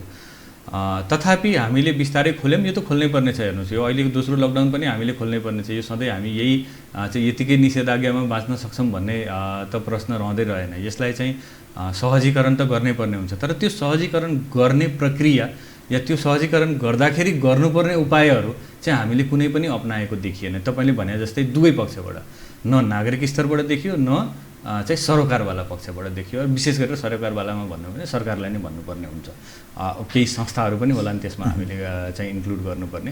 यो दुईटै पक्षबाट देखिएन। जस्तो लकडाउन खोलियो, सङ्क्रमण कम भएर खोलियो, सङ्क्रमणलाई कन्ट्रोल गरेर खोलियो, तर सङ्क्रमणको रिस्क कम भएर खोलिएको होइन। सङ्क्रमणको रिस्क त छँदैछ, जहिलेसम्म यो संसारमा भाइरस छ तबसम्म सङ्क्रमणको रिस्क छ। त्यसैले हामीले जहिले पनि पहिले पनि भन्ने गर्थौँ, यो हामी चाहिँ नयाँ नर्मलमा बाँच्न सिकौँ है, एउटा नयाँ नर्मल बनाऊँ। हामी बाहिर जाँदाखेरि हामीले कस्ता व्यवहार गर्ने, मास्क लगाउने कि नलगाउने, सामाजिक दूरी कायम गर्ने कि नगर्ने, सेनिटाइजरको रेगुलरली प्रयोग गर्ने कि नगर्ने, भिडभाड गर्ने कि नगर्ने, होइन? एकाले दिनचर्या हामीले प्रारम्भ गर्न थाल्नु पर्यो। यो चाहिँ हाम्रो दिनचर्यामै फरक गर्नु पर्यो नागरिक स्तरबाट। र अर्को कुरा चाहिँ हामीले साइन्टिफिक बेसिसमा आफूलाई चाहिँ ढाल्ने कि नढाल्ने। मलाई सङ्क्रमणको लक्षण भयो म अलग बस्ने, मलाई सङ्क्रमणको लक्षण भयो जटिल भयो म स्वास्थ्य संस्थामा जाने, आफूलाई टेस्ट गराएर अरूलाई जोगाउने। मलाई रुगाखोकी लागिरहेको छ, म केही दिनलाई चाहिँ भिडभाड भएको ठाउँमा नजाने कि खोक्दा हाछ्यौँ गर्दा जथाभावी थुक्दाखेरि यो सङ्क्रमण सर्न सक्छ, यसलाई कन्ट्रोल गर्ने कि हामीले भन्ने यावत कुराहरूलाई चाहिँ हामीले नकार्यौँ। पहिलो लहर सकिसकेपछि पनि नकार्यौँ, पछिल्लो 6-8 महिनामा एउटा पार्टबाट। अर्को पार्टबाट चाहिँ सरोकारवालाहरूले पनि त्यही अनुसार तयारी गर्नुपर्थ्यो। पहिलो सङ्क्रमण सक्यो भन्दैमा अर्को सङ्क्रमणको वेभ आउँदैन भन्ने कुरा त सरोकारवालालाई थाहा थिएन भन्ने होइन। त्यसका लागि केही तयारी हामीले गर्न सक्थ्यौँ। यो बिचमा जस्तै अस्पतालको बेडको क्यापेसिटी बढाउन सक्थ्यौँ, अक्सिजन को चाहिँ हामीले प्रड्युस गर्ने क्यापेसिटी बढाउन सक्थ्यौँ, विभिन्न उपकरणहरू बिग्रेर रहेका उपकरणलाई बढाउन सक्थ्यौँ। 8-10 महिनाको समय भनेको त लामो समय, हामीले हेल्थ केयर पर्सनलाई ट्रेन पनि गर्न सक्थ्यौँ, एजुकेट गर्न सक्थ्यौँ। अझ त्योभन्दा सरकारको अर्को दायित्व भनेको जनमानसलाई चाहिँ शिक्षित सुसूचित बनाउनु पनि चाहिँ सरकारको, सचेत गराउनु पनि चाहिँ सरकारको दायित्व हो। अब एउटा हिसाबले अब यो धेरै अलिकति बढी पोलिटिकल भएको जस्तो पनि होला, किनकि हामी जस्तो टेक्निकल मान्छेहरूले चाहिँ पोलिटिकल कुरामा हामी त्यति ध्यान दिँदैनौँ। तर विभिन्न सभा सम्मेलन आन्दोलन पनि चाहिँ यो बिचमा हामीले गऱ्यौँ, जसमा चाहिँ सामाजिक दूरीको धज्जी उडाइए सबै पक्षबाट, सबै पार्टीबाट। कुनै पनि चाहिँ पक्ष यसमा अछुतो छैन, सबैले चाहिँ धज्जी उडाउने गरी हामीले सभा सम्मेलन गऱ्यौँ। नागरिक स्तरमा हेऱ्यौँ भने बिहे वर्तमान सामाजिक फङ्सनहरू कुनै पनि चाहिँ स्वास्थ्यका मापदण्डहरू नअपनाइकन गऱ्यौँ। त्यसैले गर्दाखेरि चाहिँ हामी फेरि चाहिँ अर्को एउटा वेभमा आएका छौँ। अब तथापि यो वेभलाई त हामीले जुझ्नै पर्ने छ, फेरि लडाइँ गर्नुपर्ने छ। फेरि अब यसले हामीलाई कति ड्यामेज गर्छ आफ्नो ठाउँमा छँदैछ र यो पनि सेलाएर जान्छ, घटेर जान्छ। यसको नेचुरल हिस्ट्री हो। यो पिक हुन्छ, बढ्छ र बिस्तारै घट्दै जान्छ र तेस्रो लहरको लागि फेरि पनि हामीले सिकेनौँ। फिजिकल डिस्टेन्स मेन्टेन गर्न सकियो, घट्ने भयो, त्यो भएन, फेरि बढ्ने भयो। डाक्टर साहब, दुईवटा विषयको अलि स्पष्ट। एक, जुन न्यू भेरिएन्टको हामी कुरा गरिरहेका छौँ, अब कोभिड-19 को प्रारम्भ कालमा त्यो भ्याक्सिनहरू बन्यो, त्यसको परीक्षणहरू भयो, त्यस अनुरूप बनाइयो। त्यो न्यू भेरिएन्टलाई यसले राम्रो सकारात्मक प्रभाव पार्छ त? केही रूपमा पार्छ, किनकि कम्प्लिटली पार्दैन भन्न मिल्दैन। भेरिएन्ट भनेको चाहिँ हामीले हेऱ्यौँ भने के हो भन्दाखेरि चाहिँ भाइरसमा हुने म्युटेसनहरू हो। यो भाइरसको एउटा नयाँ त्यसले स्वरूप ग्रहण गर्यो। भाइरस त मुख्य रूपमा त्यही नै हो, जुन SARS-CoV-2 भन्ने भाइरस हो त्यही भाइरस नै हो। त्यसमा रहेका केही प्रोटिनहरूमा चाहिँ म्युटेसन भन्छौँ हामीले, त्यो समयअनुसार परिवर्तन, र त्यो भाइरसले आफूलाई एडप्ट गर्न खोजिरहेको। जस्तो नयाँ भेरिएन्ट जुन अहिले आएको चलिरहेको छ, यो भेरिएन्ट पहिलेको भेरिएन्टभन्दा के फरक देखियो भनेर भन्दाखेरि चाहिँ यो बढी सङ्क्रामक देखियो, यो चाहिँ छिटो फैलिने देखियो एउटा। अर्को चाहिँ यसले लक्षित यसको जुन उमेर समूह थियो, पहिलेको जुन भाइरस थियो त्यो भाइरसले चाहिँ विशेष गरी वृद्धहरूलाई बढी असर गरेको देखियो र त्यसमा मृत्युदर बढी भएको देखियो। जबकि यो नयाँ भेरिएन्टले चाहिँ कम, जस्तो मैले 3-4 दिन अगाडिको मात्र डाटा देखिरहेको थिएँ, 40% भन्दा बढी मानिस 40 वर्ष उमेर समूहभन्दा कमका मानिसहरू देखिए। बालबालिकाहरूलाई असर गरेको देखियो, जुन पहिलो लहरमा देखिएको थिएन त्यति धेरै। यो तीनवटा रूपमा चाहिँ फरक आयो। अब भ्याक्सिनले केही रूपमा चाहिँ भन्यौँ भने हामीले यदि 60 देखि 90% चाहिँ अहिले कोभिसिल्डको हामीले चाहिँ इफेक्टिभनेसको कुरा गरिरहेछौँ भने, जति नयाँ भेरिएन्टहरू आउँदै गए त्यसको प्रभावकारिता केही रूपमा क्षीण चाहिँ हुँदै जानेछ। तर पनि तथापि यो भेरिएन्टलाई यो भ्याक्सिनले कामै नगर्ने भन्ने कुरा चाहिँ कम्प्लिटली छैन। र त्यसमा पनि अझ मैले अघि नै कुरा गरेँ स्पुटनिक 5ले त यो इन्डियामा देखिएको ट्रिपल भेरिएन्टलाई पनि कभर गर्छ र विशेष गरी जुन इन्डियाको कोभ्याक्सिन छ त्यसले पनि कभर गर्छ भनेर पनि देखिएको छ। त्यसैले कम्प्लिट स्केप अहिलेसम्म भइसकेको छैन। तर यसै गरी नयाँ नयाँ भेरिएन्ट आउँदै गयो भने चाहिँ हाम्रा भएका भ्याक्सिनहरू केही भ्याक्सिनहरू या चाहिँ निष्प्रभावी पनि फ्युचरमा हुन सक्छन् भनेरै यी शोधहरू भइरहेका छन्। जस्तो हामीले हेऱ्यौँ भने चाहिँ यो जिनोमिक एनालाइसिस भन्छौँ हामीले, यो जिन सिक्वेन्सिङ भन्ने एउटा टेस्ट हुन्छ जुन चाहिँ सामान्यतया रूपमा पश्चिमा मुलुकहरूमा गयौँ भने चाहिँ 10% देखि 20% चाहिँ हामीले जुन कोभिडको सङ्क्रमण पाउँछ त्यसका जिन सिक्वेन्सिङ रेगुलरली गरिन्छ यो भाइरसमा के म्युटेसन आइरहेछ भनेर टेस्ट गर्नको लागि। हाम्रोमा समस्या के छ, रिसोर्सेसको कमी हुनाले चाहिँ हाम्रोमा त जिन सिक्वेन्सिङ चाहिँ 100वटा बिरामीमा पनि भएको छैन, केही भयो भने पनि बाहिरै पठाउनु पर्ने छ स्याम्पल। केही युके भेरिएन्टको लागि पठाइएको थियो र त्यो पोजिटिभ पनि आएको थियो। भारतमा पनि 1% मानिसहरूलाई मात्र जिन सिक्वेन्सिङ टेस्ट भइरहेछ, त्योभन्दा कम मानिसहरूलाई जिन सिक्वेन्सिङ भइरहेछ। त्यसैले हामी कहाँ म्युटेसन कसरी आइरहेको छ, कसरी फैलिरहेको छ, कसरी यो भाइरसले आफूलाई परिवर्तित गरिरहेछ त्यसको चाहिँ रिसर्च छैन। हामी त अहिले कम्प्लिटली चाहिँ वेस्टर्न डाटासँगै निर्भर छौँ। उनीहरूले जे भनिदिन्छन्, उनीहरूको शोधले जे देखाइदिन्छ त्यही नै त्यसैमा लागेका छौँ। हाम्रो यो अभिगत यही स्थितिमा छ। डाक्टर साहब, एक विषय ventilator, ICU, oxygen high flow, कोही नर्मल अवस्था, अनि त्यसमा पनि त्यो प्लाज्मा थेरापी जस्तो पूर्व रानीको बिहिबार प्लाज्मा थेरापी गरियो, तत्पश्चात उहाँको चाहिँ स्वास्थ्य अवस्थामा राम्रो सुधार भयो भनेर भनिएको छ। यो भनेको के डाक्टर साहब? अब यो चाहिँ अब सबै जनमानसलाई थाहा भएको कुरा हो। खासै भन्ने हो भने चाहिँ कोरोना भाइरस जुन भाइरस छ त्यसको अगेन्स्टमा त्यसलाई मार्ने चाहिँ कुनै पनि एकदमै प्रभावकारी चाहिँ औषधि अहिलेसम्म नबनिसकेको अवस्था हो, कतै पनि नबनिसकेको अवस्था हो। युरोप, अमेरिका लगायत सम्पूर्ण कुनै पनि देशमा चाहिँ नबनिसकेको अवस्था हो। तथापि रोग लागिसकेको खण्डमा चाहिँ विभिन्न खाले उपचार पद्धतिहरू चाहिँ यसमा अपनाइने गरिन्छ। एउटा कुरा चाहिँ सबभन्दा ठुलो डोमेन भनेको तपाईँले भने जस्तो चाहिँ अक्सिजनको कमी भएको बेलामा अक्सिजनको परिपूर्ति कसरी गर्ने भन्ने मेथडहरूमा चाहिँ एउटा high flow oxygen, low flow oxygen therapy हुन्छ, हाई फ्लो अक्सिजन थेरापी हुन्छ। निकै अप्ठ्यारो स्थिति, धेरै अक्सिजनको मात्रा कम भएर यो अक्सिजन यसले पनि धान्न सकेन भने भेन्टिलेटरमा राखेर अक्सिजन पुर्याउनु पर्ने अवस्था हुनसक्छ। यो चाहिँ सामान्य सपोर्टिभ ट्रिटमेन्ट भन्छौँ। यसमा हुने के हो भन्दा रोग आफै ठिक हुँदै जान्छ। अक्सिजन कम भएको बेलामा हामीले अक्सिजन परिपूर्ति दिएर रोग ठिक भइसकेको खण्डमा त्यो अक्सिजन छुटिन्छ भन्ने प्रिन्सिपल हो एउटा। अर्को चाहिँ यो भाइरसलाई नै निष्क्रिय गर्नलाई गरिने उपचारहरू चाहिँ के छन् भनेर चाहिँ हामीले हेर्नुपर्ने हुन्छ। यसमा चाहिँ सुरुवाती फेजमा चाहिँ धेरै औषधिहरू पहिलेदेखि प्रयोग भइरहेका औषधिहरू चाहिँ प्रयोग भयो, किनकि त्यो बेलासम्म थाहा नै थिएन केले काम गर्छ भने यसले काम गर्ला, उसले काम गर्ला, यसले काम गर्ला।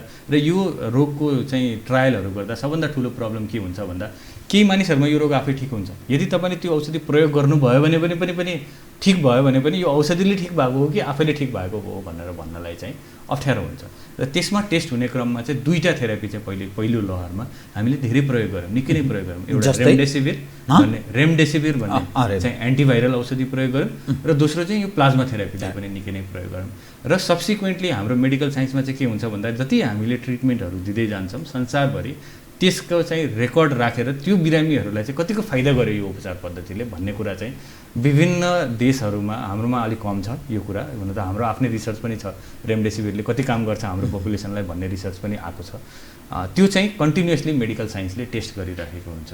त्यो हेर्दाखेरि चाहिँ रेमडेसिभिर भन्ने थेरापीले केही लक्षित समूहहरूलाई पहिलो 7 दिनभित्र दिएको खण्डमा केही फाइदा, सबै फाइदा मोर्टालिटी मृत्युदर नै घटाएको त देखिएन, तर केही फाइदाहरू जस्तो रोग छिटो ठिक हुने, आइसियुमा केही दिनको लागि कम बस्नुपर्ने चाहिँ देखिएको छ एउटा। त्यसैले गर्दाखेरि त्यो औषधि चाहिँ अहिले पनि चाहिँ हुन त पहिले जति प्रयोग भइरहेको छैनन्, सबैलाई प्रयोग गर्नुपर्ने इन्डिकेसन छैन। चिकित्सकहरूले निर्क्युल गर्नुहुन्छ कसलाई प्रयोग गर्नुपर्ने नगर्नुपर्ने, तर केही लक्षित समूहहरूलाई प्रयोग गरिरहेको छ। जस्तै एकदमै तुरुन्त भनौँ न 2-4 दिन सङ्क्रमण भएको बिरामीहरू आएको खण्डमा र सिभियर भएको खण्डमा यसलाई चाहिँ प्रयोग गरिरहेछौँ। प्लाज्माको पनि त्यही नै हो। यदि सङ्क्रमण भएको प्लाज्माले चाहिँ कसरी काम गर्छ भन्दाखेरि चाहिँ प्लाज्मा एउटा सङ्क्रमण भएर ठिक भइसकेको बिरामीको शरीरमा मैले अघि भने नि एन्टिबडी बनेको हुन्छ र त्यो एन्टिबडीले यो भाइरसलाई मार्न मद्दत गर्छ। सङ्क्रमण भएर ठिक भइसकेको मानिसको प्लाज्मा निकालेर सङ्क्रमण भएको मानिसको बडीमा हालिदियौँ भने त्यो एन्टिबडीहरूले उसको बडीमा भएको भाइरसलाई पनि निष्क्रिय पार्छ भन्ने प्रिन्सिपल अनुसार प्लाज्मा थेरापी गरिएको र यो यो कोरोना भाइरस पहिलो रोग होइन, यो सयौँ वर्षदेखि प्रयोग गरिएको उपचार पद्धति हो प्लाज्मा थेरापी। विभिन्न अन्य सङ्क्रमण जस्तै सुरुवात यसको स्कारलेट फिभरको लागि भएको थियो र सब्सिक्वेन्टली चाहिँ विभिन्न खाले एपिडेमिक पेन्डेमिकहरूमा चाहिँ यो थेरापी, विशेष गरेर यो सार्स र मर्सको जुन चाहिँ एपिडेमिक भयो भनौँ, यस्तै कोरोना भाइरस जस्तै दुईवटा एपिडेमिक भएका थिए। त्यो दुईवटा एपिडेमिकमा चाहिँ प्लाज्मा थेरापी युज गरिएको थियो, इफेक्टिभ भएको भएर यसमा पनि युज गरिएको छ। तथापि यसको पनि इन्डिकेसन भने चाहिँ इन्फेक्सन भएको केही दिनभित्रै र जटिल खाले इन्फेक्सन भएको खण्डमा प्रयोग गर्ने हो। र सब्सिक्वेन्ट भनौँ न, हामीले 1 वर्ष अगाडि जसरी सोचेका थियौँ कि प्लाज्मा थेरापीले चाहिँ पुरै नै यसलाई चेन्ज गरिदिन्छ भनेर, त्यस्तो चाहिँ देखिएको छैन। केही लक्षित समूहहरूलाई मात्र फाइदा देखिएको छ, त्यसैले त्यसको निर्क्युल गरेर मात्र यसलाई प्रयोग गर्नुपर्छ। र दोस्रो कुरा चाहिँ प्लाज्मा किन त अरू रोगहरूको लागि पनि इफेक्टिभ थियो भने त्यो चाहिँ किन अझ विकसित भएन भनेर हेर्दाखेरि चाहिँ अन्य रोगहरूमा प्लाज्मा थेरापी चाहिँ केही समयको लागि प्रयोग गरे पनि त्यसका चाहिँ प्रभावकारी अरू उपायहरू चाहिँ भेटिसकेको हुनाले त्यसको बारेमा बढी रिसर्च भएन। अहिले पनि चाहिँ प्लाज्मा थेरापी भनेको चाहिँ हामीले प्लाज्मा र रेमडेसिभिर भन्छु मैले, हाम्रो जनमानसमा कस्तो छ भन्दाखेरि चाहिँ अब रेमडेसिभिर पाउँदै नपाइएको अवस्था पनि छ बजारमा अलिकति अहिले यो पछि अभाव छ बजारमा, अभाव केही दिनदेखि। त्यसैले गर्दाखेरि यो चाहिँ हामीले म्याजिक बुलेट भनेर भन्छौँ नि, म्याजिक बुलेट चाहिँ होइन। रेमडेसिभिरले नै कम्प्लिटली ठिक भयो हुने चाहिँ एउटा होइन, र अर्को त्यो चाहिँ केही लक्षित समूहलाई बाहेक धेरैजसो मानिसलाई चाहिँ त्यो उपचार पद्धति नदिँदाखेरि पनि ठिक भएको देखिएको छ। WHO कै कुरा गर्छौँ भने चाहिँ WHO ले चाहिँ रेमडेसिभिर प्रयोग गर्नैपर्छ भन्ने चाहिँ रेकमेन्डेसन अहिले हाल दिएको छैन। सुरुवाती केही ट्रायलहरूमा धेरै फाइदा देखिएको हुनाले रेमडेसिभिरको रेकमेन्डेसन WHO ले पनि गरेको थियो। त्यसका सब्सिक्वेन्ट ट्रायलहरूमा रेमडेसिभिर धेरै प्रभावकारी नदेखिएको हुनाले त्यसलाई प्रयोग नै गर्नुपर्छ कम्पलसरी भन्ने रेकमेन्डेसन चाहिँ WHO को पनि छैन। म ठिक कार्यक्रमको अन्त्यमा एक विषय, दुवै भ्याक्सिन लगाइसकेको व्यक्तिलाई पनि यदि यो इन्फेक्सन भयो भने त्यो अलिक कठिन अवस्थामा, जटिल अवस्थाबाट गुज्रनु पर्ने स्थिति हुन्छ त्यो व्यक्ति निकै कम हुन्छ। दुवै जस्तो हामीले भ्याक्सिनको इफेक्टिभनेस भन्यौँ भने चाहिँ डबल डोज भ्याक्सिनहरू जुन लगाउने गरिन्छ, डबल डोज भ्याक्सिन लगाइसकेका मानिसहरूलाई यसका ट्रायलहरूमा, जस्तो ट्रायलहरूमा चाहिँ के अब ट्रायलले कसरी गर्छ भन्दा एउटा ग्रुप मान्छेलाई भ्याक्सिन दिन्छ, एउटा ग्रुप भ्याक्सिन नपाएको मानिसहरूलाई हेर्छ र यो दुईवटा ग्रुपमा कतिजनालाई सङ्क्रमण भयो भनेर हेर्ने हो। हेर्दाखेरि चाहिँ जसले भ्याक्सिन लगाएका छन् उनीहरूलाई चाहिँ सङ्क्रमण कम भएको देखियो। जस्तो 60% इफेक्टिभनेस भने 60% मानिसहरू यतातिर परे, 40% चाहिँ यतातिर परे। भ्याक्सिन नलगाएका मानिसहरूलाई 60% बढी भने लगाएका मान्छेहरूलाई 60% कम सम्भावना भयो सङ्क्रमण हुने। तर सङ्क्रमित भइसके तापनि त्यो ग्रुपमा भएका त्यही ट्रायलहरूमा देखाएका छन् कि जो मानिसले भ्याक्सिन लगाइसकेको छ उसलाई सङ्क्रमण जटिल नहुने देखियो, भए पनि खास त्यति जटिल नहुने देखियो।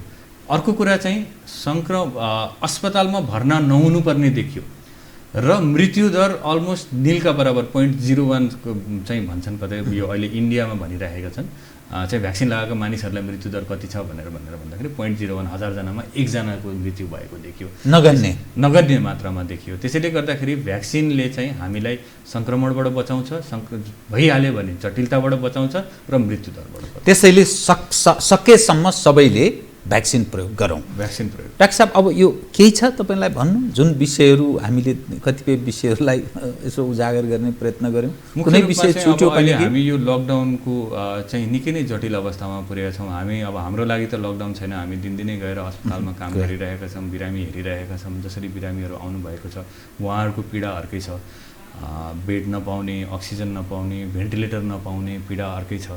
र अलिकति चाहिँ थोरै अब यो जनमानसमा मिसइन्फर्मेसन पनि बढी सर्कुलेट भइरहेको छ। केही मानिसहरू यो रोग केही होइन, यो रोगले चाहिँ यो चाहिँ अब हावा मात्र फैलाइएको छ, यसले मृत्यु गरिरहेको छैन। सामान्यतया पहिले पनि मान्छे खास गरी यो सामाजिक सञ्जाल कतिपय केही सञ्जालहरू त्यसको पछि पनि नलागौँ, मिसइन्फर्मेसनको पछि नलागौँ, किनकि स्थिति अस्पतालहरूमा अहिले भयावह छ, आइसियुहरूमा स्थिति भयावह छ। जसरी सरकारले चाहिँ स्वास्थ्य मापदण्डहरू पालना गर्न भनेको छ, अत्यावश्यक काम नभइकन, इमर्जेन्सी नभइकन घर बाहिर ननिस्कौँ, अस्पतालमा पनि आफूलाई इमर्जेन्सी परेको खण्डमा मात्र आउँ, अस्पतालको भिडलाई कम गरौँ। जति चाहिँ भिड कम भयो त्यति हामीले चाहिँ इफेक्टिभ रूपमा हेल्थ केयर डेलिभरी दिन सक्छौँ। यदि अस्पतालको क्यापेसिटीभन्दा बढी मानिसहरू अस्पताल पुग्यौँ भने चाहिँ अस्पतालले दिने सेवामा पनि चाहिँ निकै ह्रास आउँछ एउटा पार्ट। त्यसैले गर्दा यो चेनलाई ब्रेक गर्नलाई अहिले सरकारले जसरी 2 हप्ताको लागि निषेधाज्ञा भनेको छ त्यसलाई पूर्ण रूपमा पालना गरौँ र सङ्क्रमणलाई कम गऱ्यौँ र अस्पतालले त्यति नै बिरामी यदि समय जस्तो 200वटा बिरामी मेरो अस्पतालमा आउनु पऱ्यो, ओपिडीमा आउनु पऱ्यो, ती 4 दिन लगाएर आयो भने मैले दिने स्वास्थ्य सेवा गुणस्तरीय हुन्छ, मैले त्यसलाई बेड दिन सक्छु। केही बिरामी ठिक हुँदै जान्छन्, डिस्चार्ज हुँदै जान्छन्, बेड खाली हुँदै जान्छ र त्यही बेडमा हामीले दिँदै जाने गर्छौँ। एकैचोटि सङ्क्रमणको दर वात्त बढ्यो भनौँ, हामीले यो पालना गरिदिएनौँ, वात्त बढ्यो, एकै दिनमा चाहिँ 2000 बिरामी 200 बिरामी मेरो ओपिडीमा आयो भने 25वटा 50वटा बेड भयो भने 50वटा बेड दिन सक्छु, बाँकी 150 जनाले बेड नपाउने अवस्था हुन्छ। र जस्तो दिल्लीमा देखिएको छ, इन्डियामा देखिएको छ, अस्पतालको बेड नपाएर अक्सिजन नपाएर चाहिँ मृत्यु हुने चाहिँ देखिएको छ, त्यो भयावह स्थितिबाट जोगिनलाई चाहिँ नागरिकले चाहिँ सचेत भएर चाहिँ यो सबै कुरा पालना गरिदिनुपर्छ। त्यही नै म चाहिँ सबैजनालाई रिक्वेस्ट गर्न चाहन्छु। डाक्टर साहब धन्यवाद छ है कार्यक्रममा आइदिनु भयो। आम दर्शकलाई कोभिड-19 हो के यसका बारेमा सचेत र चेतना कहीँ न कहीँ बढाउने प्रयत्न गरिदिनु भयो। बहुत धन्यवाद छ यहाँलाई। धन्यवाद तपाईँ। आदरणीय दर्शकवृन्द, उहाँ हुनुहुन्थ्यो डाक्टर आशिष ढुङ्गाना, छाती तथा श्वास प्रश्वास रोग विशेषज्ञ। म सहित मेरो सम्पूर्ण युनिटलाई कार्यक्रमबाट बिदा दिनुहोस्, तर यो हो टेलिभिजन हेर्दै रहनुहोला। नमस्कार।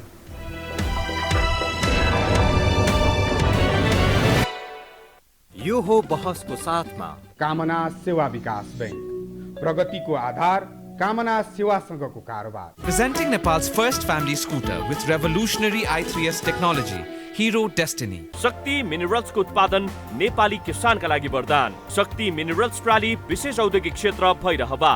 मङ्गल डेकोर, गुर्जु मार्ग 4 खाल टिल्ली बजार काठमाडौँ।